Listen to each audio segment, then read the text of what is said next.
Hey Rudy, welcome to the Campfire. I got a campfire going here, and I kind of took your advice to heart.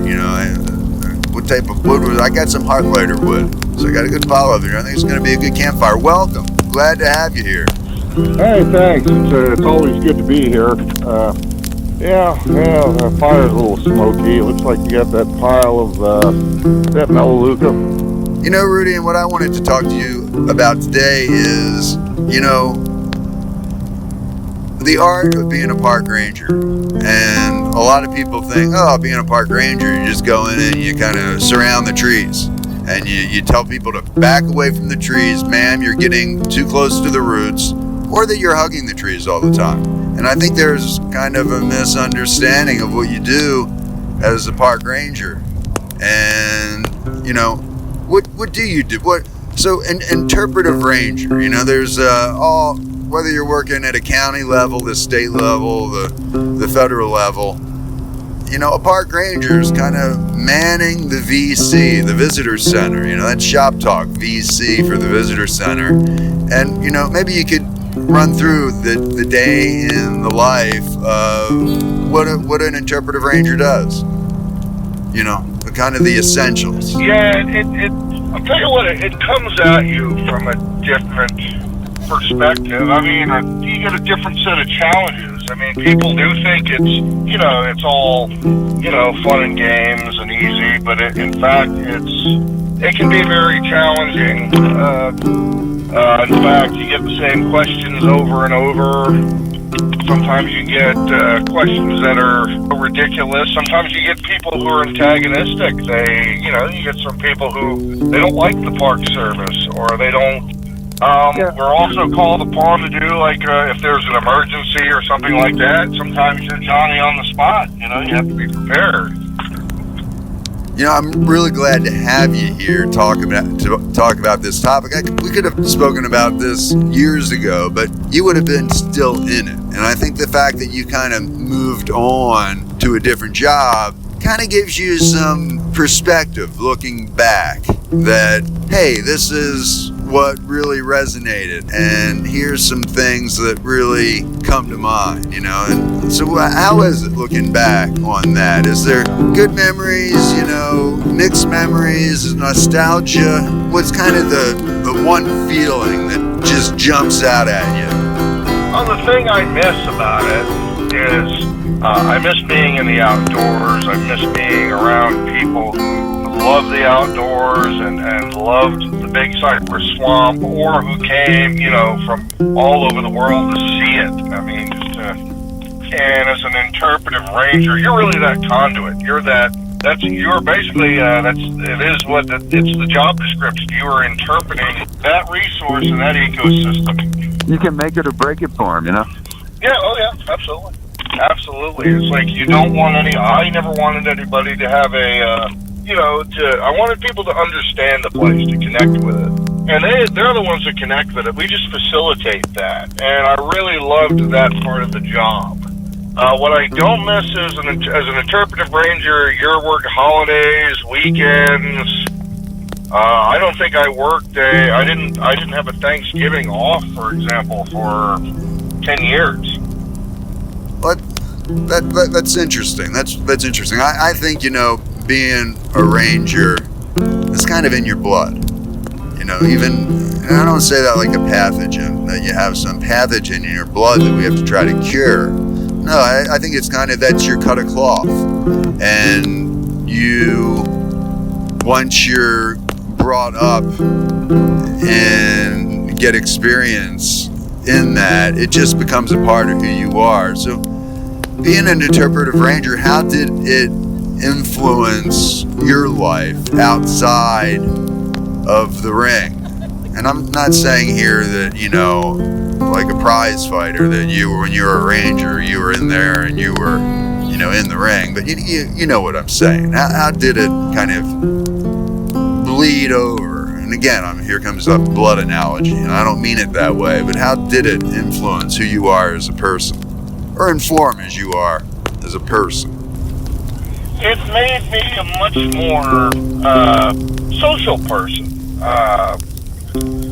I'll say I came over from teaching, and teaching was tough enough. I used to be very introverted and socially. I mean, I was with my friends. You know, I could talk to anyone who was a friend of mine, but strangers, I had more of a problem with. Teaching, you become, because you're teaching the same class, you get to know your students very well. So you develop, a rapport with them, but I still didn't have that rapport with complete strangers. And after, when I went for my first job up at Barataria as an interpretive ranger, same realization I had when I was teaching, the first couple days of teaching when I first did it. Hey, I make this go. I have to, I'm pretty much the prism through which, to explain this environment to these people and to these visitors. And that's easier for some personality types. It's much easier said than done. So, I mean, now I can talk to anybody. I can go up and talk to anybody. I don't have any insecurities, no fear of talking to people. If you put me in front of, 100 strangers, I could get up and talk to them, no problem. But before I couldn't do that. Well, they're good stories. They're really good. Hey, can you pass me that bag of marshmallows, because I'm working on an experimental s'mores here. I'm adding, it's marshmallow, but I'm not using chocolate. I'm using some cheddar, kind of a very sharp cheddar, because it has a higher melting point. I'm experimenting with that, and I'm using a Ritz cracker. Well, really, that's all I had.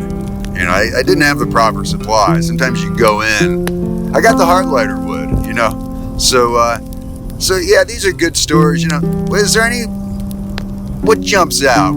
There's a story or two that really jump out that still hang with you. That whether it was a person, you probably saw all walks of life. I mean, we don't see that anymore as much. People can, get Uber Eats and but they can't get Uber Park.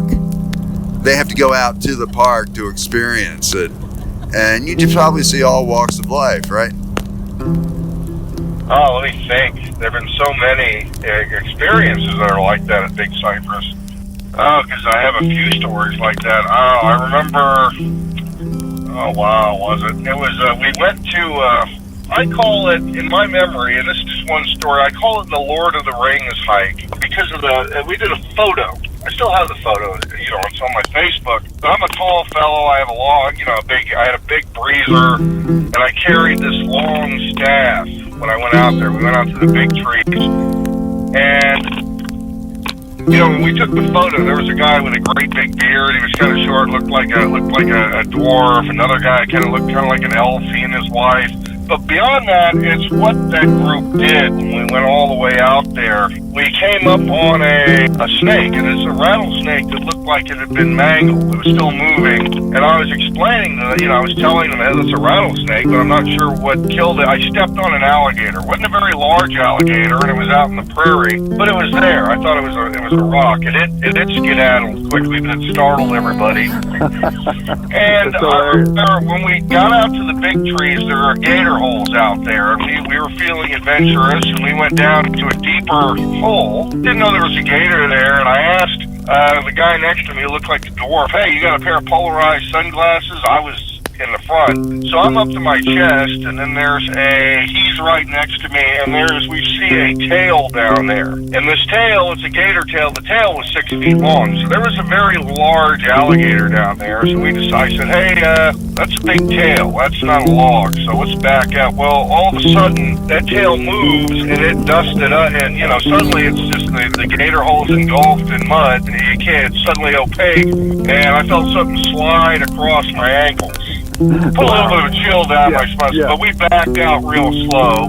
On the way back, we had this howling thunderstorm, and we're trudging through a thunderstorm. We were going to be delayed. I remember the adventure of it. You get done with like anytime you go into the swamp, in or out, I think we all have days like that where you have a sense of accomplishment. And, so interesting. I mean, your stories that you can tell about being a ranger at the campfire probably are endless. And, what is it that you feel that you brought unique? What was your kind of unique calling card that you brought that others maybe didn't? And was there anybody that you kind of really admired that, wow, they can really bring this element? What did you bring that you felt was, made, it was Ranger, just not a Ranger, but Ranger Rudi? Oh, I have a sense of humor, people would remember me. I have people in Naples. I'd be in civilian clothes, and I'm pretty recognizable. Back then I had reddish hair. I'm pretty big. I'm like 6'5", 250.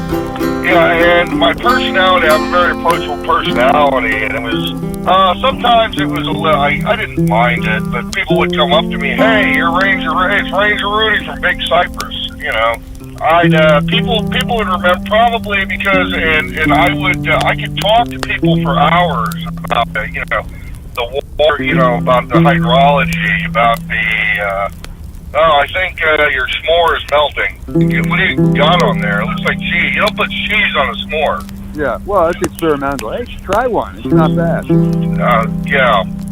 Hey, I'll pass. This looks like... yeah, well, maybe at the end, you try one. I don't know what... I'm going to put this in this Dixie cup, and I'll put it to the side. I'll get to it later. I always thought one of your big kind of strengths was somebody could almost show up and, they might say, well, I'm really, into, in casual conversation, they might say, well, I really they might have a t-shirt on it. It says 14th Century Nights or that only went out on Thursdays. And you would actually say, I read a book on them. And did you know they also did some work on Tuesdays? And the person would say, I had no idea about that. Wow. And before you know it, you're really connecting with this person because that you read so much. And I think the fact that you read and had such a photographic memory, and I always said that you have a hangout factor. You can hang out and talk, and maybe that's partly because you're a Ranger. Maybe you used to be a complete introvert, but now you're being a Ranger helped you come out of your shell a little. So yeah, there's so many things we could do. This is such a good topic. There's probably so many stories you have. And, looking back, is there anything you do different? Not to critique any one area or that you worked with, but, in retrospect, when you look back, you say, well, this is what was really important. This was the work that was important, and this is why they have a park ranger at a visitor center. Well, if there were a few things as an interp ranger, I think I would have...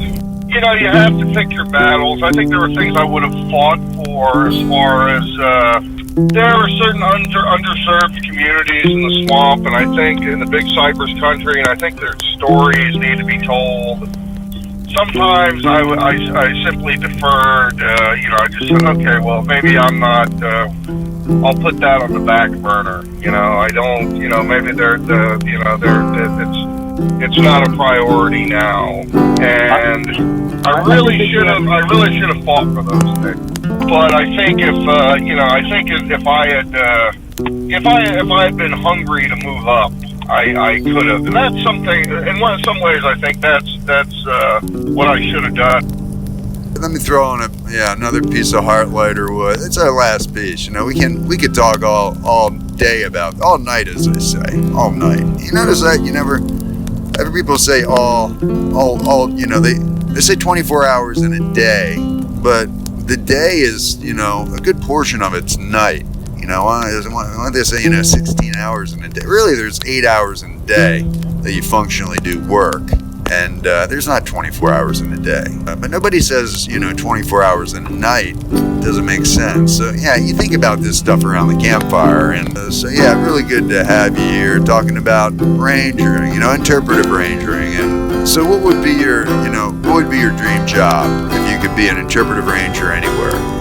Would it be stereotypical, I want to go to Yellowstone and I want to, be there and then then I can have died and gone to Ranger Heaven, or is there a different Brigadoon out there, for you? Oh, my dream job is an interp right here at right nearby Cape Canaveral National Seashore. If that were to open up, I'd go for it. I'd make the drive from Orlando.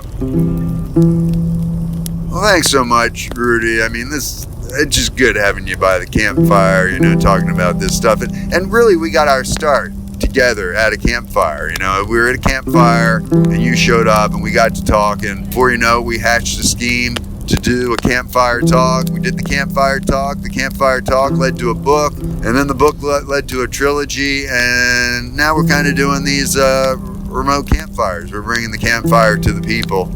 And it's real good to have you by the campfire. So, I always, you learn about people around the campfire and us doing our project together. I was always intrigued by your, trenchant knowledge of history, and that you not only read history and were interested in it, you could recite it. You have this photographic memory. I remember when we first started doing it always ends up at the campfire talk, doesn't it? But I never worked with you before, and we really kind of developed a friendship, starting with that original campfire.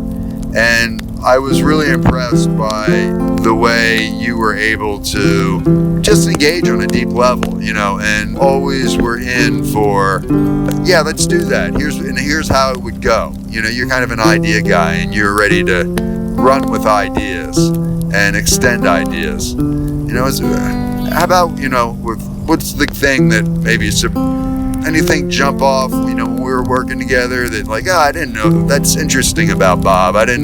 Going in, you saw me one way, but then you kind of, in hindsight, kind of saw a different side.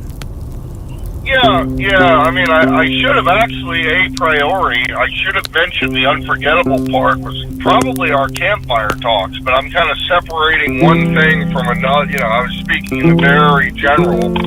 The campfire talks, the